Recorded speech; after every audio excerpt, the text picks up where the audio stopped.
Baik, yang penting dari sosok Syekh Wahbah Zuhaili apa?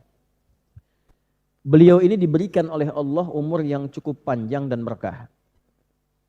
Dan saya sempat berjumpa, belajar, dan di satu channel dengan beliau dalam satu kajian di Qanat Tawasul di Tripoli. Di tahun 2009. Usia beliau itu sampai wafat kurang lebih 83 tahun. Tapi hidupnya semua berkah. Lahir tanggal 6 Maret tahun 1932, wafat 8 Agustus tahun 2015.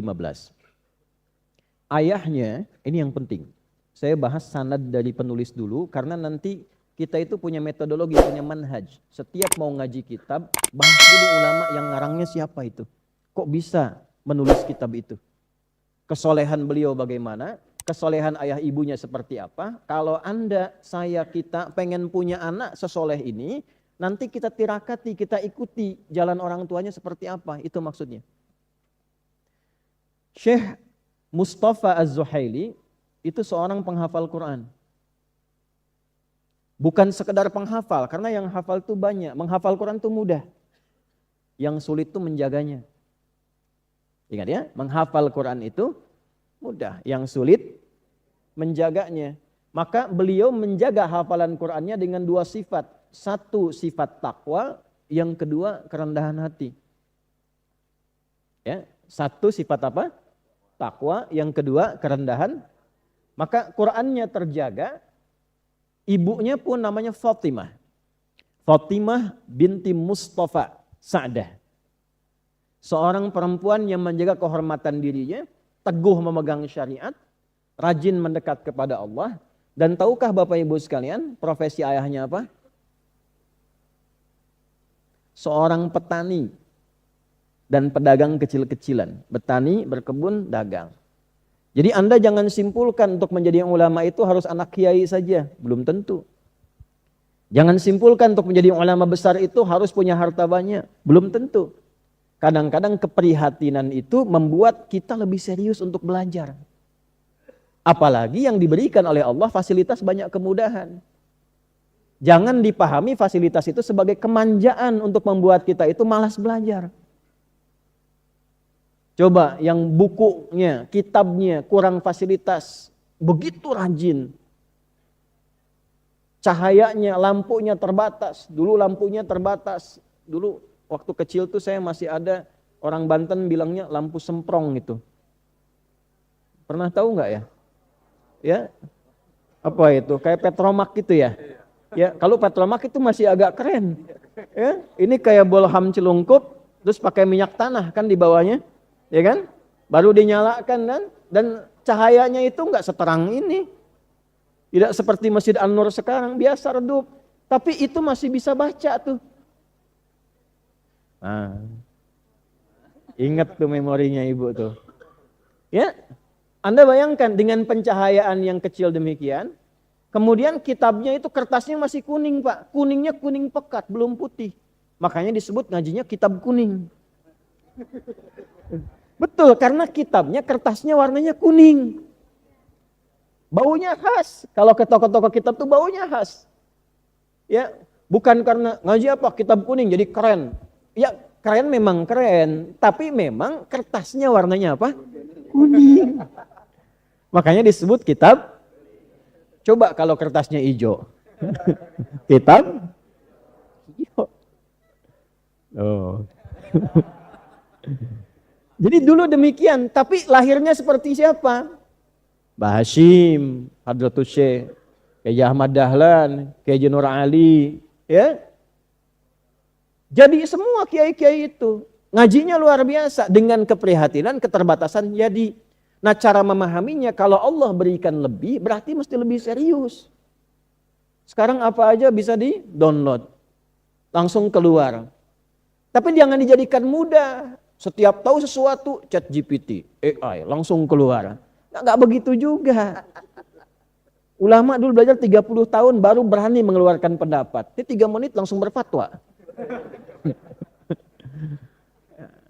Nah, tapi kadang-kadang salah menggunakan, salah memahami. Jadi ketika fasilitas makin banyak, makin manja. Keseriusannya berkurang. Cara berpikirnya keliru. Semakin Allah tambah, semakin semangat ngajinya. Punya uang lebih banyak, beli kitab lebih banyak. Beli kitab. Memahaminya demikian. Saya di antara cara belajar mengikuti para ulama-ulama guru-guru kami. Kalau satu bab misalnya bab sholat, saya pengen paham nih. Saya berangkat ke toko kitab, cari semua kitab tentang sholat yang ada di toko itu apa saja. Beli. Cari. Sekarang browsing, apa aja nih? Yang bahasa Indonesia, yang bahasa Arab, yang bahasa Inggris. Kumpulkan macam-macam itu. Pengen tahu perspektif cara pandang, cara menyampaikan, cara menulis informasinya apa saja. Sepanjang Allah berikan kemudahan, gunakan kemudahan itu dengan sungguh-sungguh untuk serius belajar. Tapi Bapak Ibu jangan simpulkan, anak saya cuma petani. Tidak, karena Syekh Nawawi pun orang tuanya terbatas, pedagang toko kecil. Syekh Wahbah ini orang tuanya terbatas, seorang petani. Tapi bisa mencetak sejarah, menjadikan anaknya lebih baik daripada orang tuanya, didengar di seluruh dunia, dan dalam wafatnya menghasilkan 500 karya. Telah menulis 500 buku selama hidupnya. Tuh sampai kaget tuh. Ya. Imam Suyuti dulu 300 buku, 300 kitab. Ya, Syekh Wahbah Az-Zuhaili itu 500 kitab. Satu kitabnya bukan 1 jilid, 2 jilid. Ini saja tafsirnya itu 15 jilid. Satu jilidnya seperti ini. Satu jilidnya, ini 15 jilid.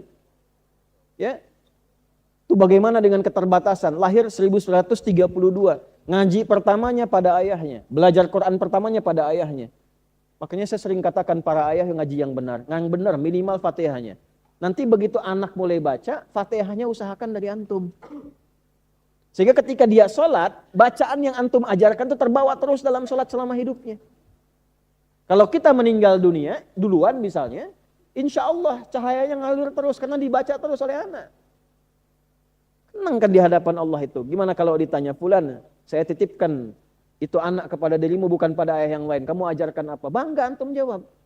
Ya Allah, kalimat pertamanya saat memujimu, engkau maha tahu, aku yang pernah mengajarkannya. Kalau telat pada anak, cucu. Upayakan antum kakeknya ajarkan. Ya, jadi kalau bapaknya belum hafal Quran, anaknya. Anaknya belum, cucunya. Masa dari sekian anak gak ada satupun yang jadikan kebanggaan untuk pulang menghadap Allah nanti? Siapa anak yang mau dibanggakan nanti yang gandeng keluarganya? Kan di akhirat tuh nanti ada di anggota keluarga yang dijadikan tuh, awas dia, dijadikan andalan saat hisab. Antum dunia itu dijadikan, wah anak nanti dokter satu, bagus, gak apa-apa. Yang satu lagi insinyur, bagus. Supaya ada andalan dunianya. Nanti andalan akhiratnya siapa itu yang diandalkan? Karena saat menggelegar, takut kita, lebih takut dibandingkan mendengar suara guntur. Guntur kencang aja besar, nyambar pohon jatuh jadi masalah gitu kan. Ya, kalau ada guntur di depan kita, menggelegar kuat, kan takutnya luar biasa kan. Ya, nah hisab itu suasananya lebih daripada itu. Makanya kenapa ada surat guntur tuh, Ar-Ra'd, surat 13. Tapi ada orang-orang yang tenang. Anak itu disiapkan oleh orang tuanya. Bapaknya, ibunya investasi untuk akhirat melalui anaknya. Disiapkan beramal saleh. Disiapkan dengan Al-Quran. Tiba-tiba saat dihisab, Allah langsung perintahkan anak itu untuk membawa bapak ibunya. Gandeng langsung bapak ibunya. Dan pasanganmu serta keluargamu di belakangmu. Dan dahsyatnya diperintahkan semua malaikat berdiri di depan pintu surga untuk menyambut keluarga besar ini. Dan semua mengucapkan selamat. Itu ada di ayat 23 sampai 24 di surah 13. Jannatu adni yadkhulunaha. Ada satu keluarga besar masuk taman surga. Masuknya lewat tamannya, Bu. Yang indah itu. Jadi antara Firdaus paling tinggi dengan surga yang paling rendah di bawah. Maaf, serendah-rendahnya tetap surga ya. Ma la ainun ra'at wala udhunun sami'at wala khatara ala qalbi bashar. Tidak pernah dipandang oleh manusia biasa sebelumnya, tidak pernah terdengar kisahnya sama dengan yang dibayangkan. Kita dengar kisahnya, kita melamun, enggak seperti lamunan kita, lebih indah daripada itu. Ya, makanya surga enggak bisa disifati dengan fiksi dan fiktif, enggak bisa. Walaupun kita berimajinasi, tapi imajinasi itu enggak sama dengan realnya, lebih indah daripada itu. Makanya Nabi 15 abad yang lalu sudah mengatakan, ma la ainun ra'at wala udhunun sami'at wala khatara ala qalbi bashar. Enggak bisa diimajinasikan sama sesuai itu, lebih indah daripada itu. Itu yang biasa, bayangkan bagaimana yang di atasnya. Nah ini masuk lewat tamannya, tengah-tengahnya. Diperintahkan malaikat. Sebelum diperintahkan, perhatikan. Jannatu adnin yadkhulunaha wa man salaha min abaihim.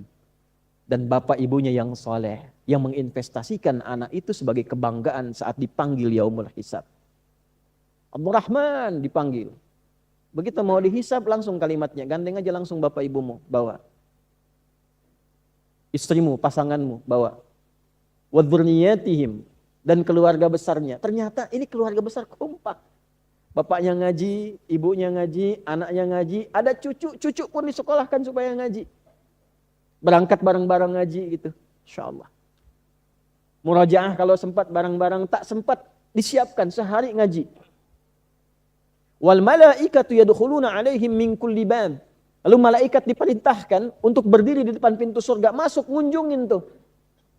Mereka berkata, "Salamun alaikum bima sabartum." Selamat keluarga besar karena Anda sabar menjaga amal soleh itu kompak sekeluarga sampai wafat, sampai berada di tempat ini. Fa ni'ma uqbadar, sekarang silahkan nikmati, nggak ada capek lagi, nggak ada lelah lagi, nggak ada sabar yang sebelumnya dirasakan, sekarang tinggal kenikmatan. Silahkan nikmati di tempat terindah ini yang belum pernah dijamah. Nah, Syekh Mustafa Az-Zuhaili memahami itu, menyiapkan.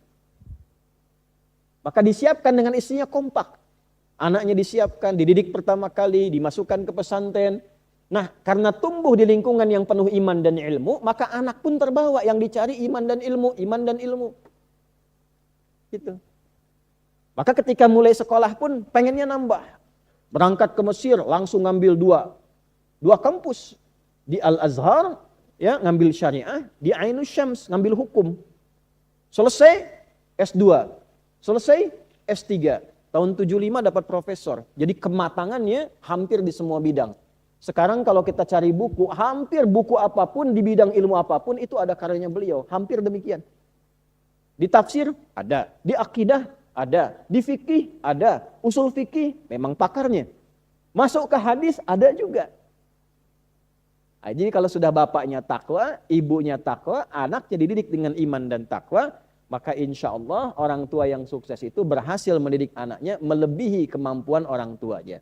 Walaupun tetap tidak bisa menyamai ilmu anak itu, kesolehan anak itu menyamai derajat orang tuanya. Jadi walaupun anak lebih pintar dari orang tua, tetap yang unggul, yang istimewa orang tuanya. Sebab ibu itu kalau sedang angkat tangannya berdoa, akan menentukan mudah dan sulitnya karir anaknya. Contoh nih yang kerja-kerja, kalau susah-susah cek ada masalah apa dengan ibunya. Cek dulu. Ya. Kalau nggak ada dengan ibu, cek dengan pasangannya, dengan istri. Jangan sampai mau kerja, ada masalah dengan istri. Itu nggak akan nyaman itu. Malaikat Mikail pun nanti menahan itu. Ya, itu coba cek. Itu secara psikologi juga bisa diterangkan. Antum berangkat nggak akan enak. Kiai, dosen, ya, guru-guru di kantor. Kalau mau ngajar, kata para ulama, jangan masalah rumah dibawa ke tempat ajar, simpan di luar. Begitu masuk jadi dosen, keluar bawa lagi masalah, silahkan. Itu ada adabnya demikian. Nah, jangan sampai antum dibentak istri di rumah yang dimarahin mahasiswa. Ke bawah. Nah, itu sampai di situ diatur itu. Nah, jadi sebelum kita masuk ke kitabnya, kita bawa oleh-oleh dulu. Pulang-pulang upayakan tata keluarga ini mumpung masih hidup. Kalau besok-besok meninggal, kesempatannya nggak ada lagi. Yang terpilih mendengar kisah ini dan belajar tentang kitab ini kita, bukan yang lain. Artinya ada keinginan Allah di situ. Kalau ada masyiatullah dan masyiatuna, keinginan Allah dan keinginan kita, rumusnya ikutkan keinginan kita pada keinginan Allah. Jelas ya?